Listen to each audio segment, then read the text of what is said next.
ইতালিতে আপন ভাইকে কুপিয়ে হত্যা করল বড় ভাই, ভিডিও কলে দেখালেন লাশ। ইতালির লেচ্চে প্রদেশের ট্রিকাজে শহরে আর্থিক লেনদেন নিয়ে ঝগড়ার জেলে ২৯ বছর বয়সী ছোট ভাই নয়নকে কুপিয়ে হত্যা করেছেন বড় ভাই হুমায়ুন। হত্যার পর ভিডিও কলে বাংলাদেশে থাকা স্বজনদের রক্তমাখা মরদেহ দেখান ঘাতক ভাই।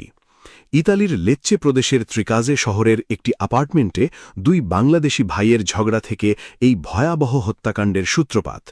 ৩৩ বছর বয়সী বড় ভাই হুমায়ুন রাগের মাথায় রান্নাঘরের ছুরি দিয়ে ছোট ভাই নয়ন ফকিরকে উপরি আঘাত করেন।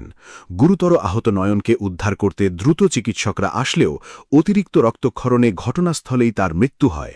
হত্যার পর ঘাতক ভাই বাংলাদেশে ভিডিও কল করে পরিবারের সদস্যদের কাছে নিজের অপরাধ স্বীকার করেন এবং ছোট ভাইয়ের নিথর দেহের দৃশ্য দেখান। নিহত নয়ন ও অভিযুক্ত হুমায়ুন মুন্সিগঞ্জের টঙ্গিবাড়ি উপজেলার সোনারং এলাকার বাসিন্দা এবং তারা দুই ভাই স্থানীয় বার মেনামেতে কর্মরত ছিলেন। পুলিশ যখন ঘটনাস্থলে পৌঁছায় তখন অভিযুক্ত হুমায়ুন ফকির সেখানে রক্তাক্ত অবস্থায় বিমর্ষ এবং হতভম্ব হয়ে বসেছিলেন। ঘটনার সময় বাসায় উপস্থিত থাকা অন্য এক বাংলাদেশি প্রবাসী চিৎকার শুনে পুলিশ ও অ্যাম্বুলেন্সকে খবর দেন। মরদেহটি বর্তমানে লেচ্চের ভিতো ফাজ্জি হাসপাতালের ময়নাতদন্তের জন্য রাখা হয়েছে এবং অভিযুক্ত ঘাতক বর্তমানে পুলিশি হেফাজতে রয়েছেন।